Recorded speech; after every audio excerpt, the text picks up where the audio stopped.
Hey there, family. So today is National Suicide Prevention Day, and it is a very significant day for me as a suicide survivor.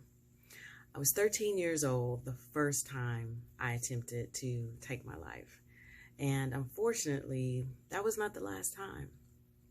So today means so much to me, and as a survivor, it is so important over my journey that I have sought to share my story, including ups and downs, because I think that's so important if we are going to end the silence, if we're going to end the shame, if we're going to end the stigma that unfortunately is costing far too many of us, far too many of our loved ones, our children.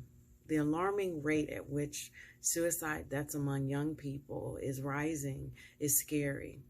As a mother, just as a woman, as someone who truly, genuinely cares about those who I am blessed to have in my life and that I am blessed to connect with, we've got to make sure that we change that. We've got to figure out the conversations that we're not having and start to have those conversations. And we've got to do better at checking in with ourselves. We've got to do better at checking in with our kids. We've got to do better by checking in with our husbands, our boos, our, whatever, with just the people in your life, and even the people outside of your life, that person in the hallway in your office building, maybe, that you pass frequently. Just checking in is so important. I often think back to that 13-year-old girl, my 13-year-old self, right? And, looking back, I still see, I still feel, where she was, that space of looking to a future that at 13 was so filled with negativity and so filled with loss and so filled with pain that it was not worth fighting for.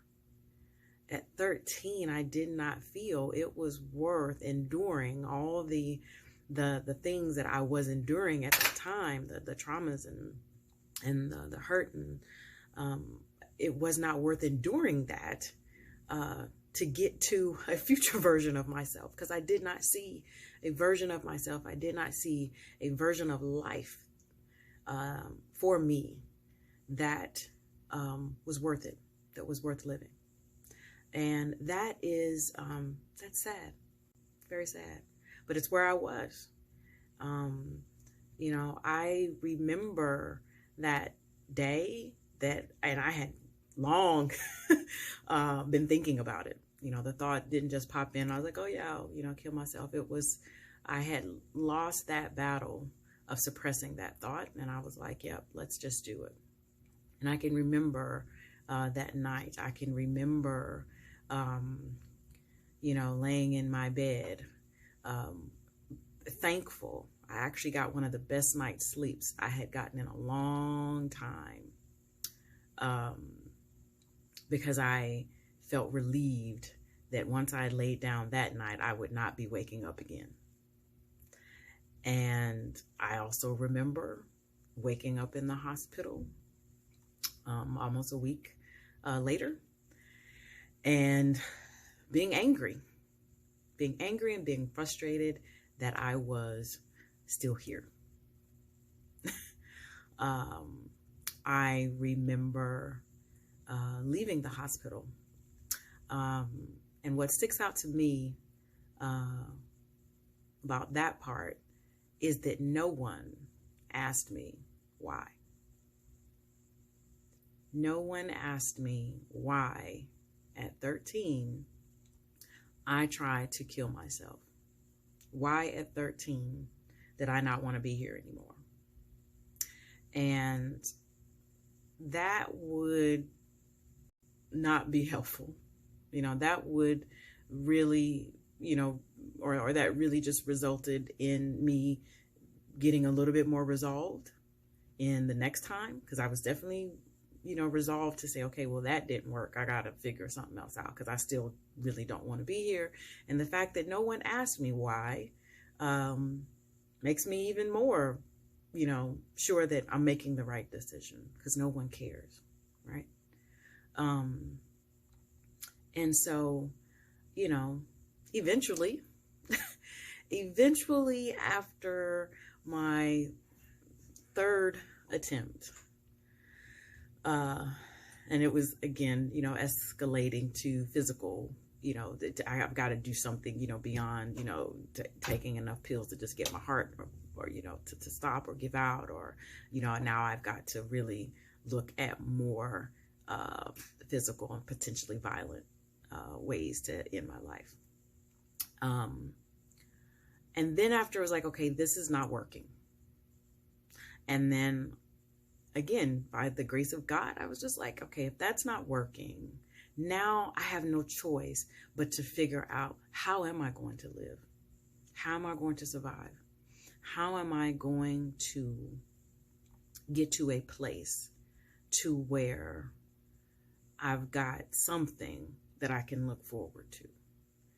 And so it was a choice. It was a small shift in my mindset to say that, okay, I've got to figure something else out.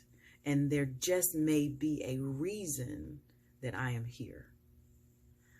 And then I began to think about, well, what is that reason? Why am I here? What is my purpose? Why was I created? Because there must be more, and I'm just missing it. And that began to be my turning point. And I struggled for years. I struggled for years before I finally, went and sought the help that I needed. I struggled for years before I dug into like, hey, are there some mental issues, at play? I struggled for years unpacking my trauma and then figuring out, what am I going to do with all of the bags that I have unpacked? And that is still a journey. That is still a process, because life still is happening. Right? But there's always a choice. I get to choose how I'm going to respond to life. I'm going to choose how I respond to the bad stuff in life, and I'm going to choose how I respond to the good stuff in life, right? But it's ultimately me. And I'm worth it. I had to figure out that the worth fighting for, the future worth fighting for, was me. It was me. I was enough. I was a big enough reason. In all my flaws and all my I still am worth fighting for.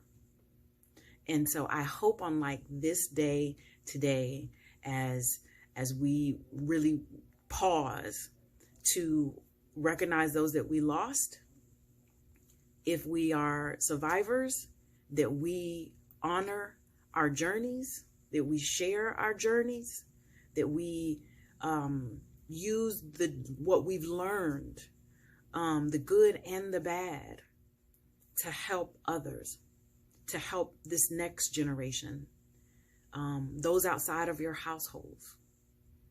And not just today, but that we continue these conversations throughout the week, that we continue them throughout the entire suicide prevention month, and that we continue them all year long, 365, 24/7, that we continue to create spaces that we can empower those who may be thinking about taking their lives, those who have acted on it a couple times, still ain't worked out, that we, again, create the spaces to have those conversations and to change that narrative that those who are thinking about suicide, or if you're like me and you've actually attempted suicide a couple times, that there is something wrong with us, that that we're weak-minded, which is so far from the truth. We are far from being weak-minded individuals. The amount of willpower to change your mindset and to dig yourself out of the hopelessness in no future takes a lot of strength. And if you can do it, and you've done it, and you're continuing to do it, yeah, you are nothing remotely close to being weak-minded. And so I take offense when I hear people say that, or when people ask me why. Well, what was so bad, that you had to kill yourself, and then you kept trying to do it again and again? Was your life that bad? And it was less about how bad, and it was bad. Trust and believe it was bad. Okay. But it was so much more than that. Again, it was my mind. It was my thinking. That's all I'm surrounded with. And by the people around me, their lives suck. My life sucks. Why would I want to stay here knowing that my life is going to suck when I get their age? There's nothing out here for me. And again, that was my thinking. That was my thinking. That is how I perceive the life and the surrounding and the environment around me, which is, again, it is important. We've got to create these spaces. We've got to change the narrative. We've got to change how we see and view each other and how the world views and sees us. Because it is a lot to see, is a lot for people to get to know. There's a lot of beauty. There's a lot of strength. There's a lot of power, a lot of knowledge. But if we don't create the spaces, if we don't take ownership of our own stories and telling our own stories our way in our own voice, they will tell it for us. And they will paint it the way they want to paint it. So, again, I am blessed to be a survivor. I am grateful and thankful for those that God brought into my life that have held me in place on this journey until I could get to the next phase, until I could break some more things off, until I could be strengthened in areas. I am blessed and fortunate for all of those people. My heart goes out to those that we've lost. I've lost family members. I've lost close friends. And my heart goes out to their families. My heart is always with them. I carry them and really work to say I want to take them with me on my journey, to, in some small way, to say that a part of them is also surviving, because I want to lift that up in me and through what I do. So again, it's World Suicide Prevention Day.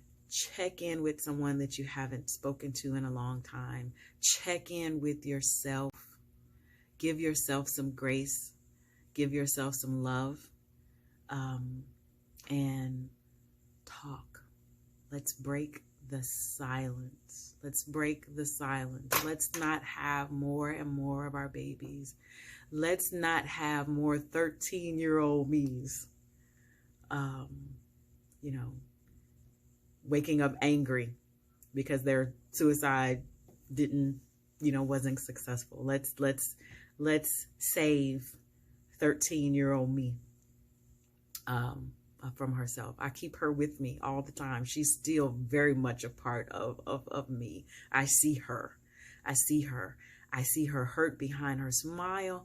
I see her intelligence, and I see her questioning of everything. And I love her, and I hold her dear, and I talk to her. And she is definitely very much one of those girls that are carried with me all the time, all the time. And today is her day. Today is 13-year-old Pam's day to look back and say, well, look at that. Look at that. So again, love you, family. Hope this touched and blessed someone. Have a great Friday. And mwah.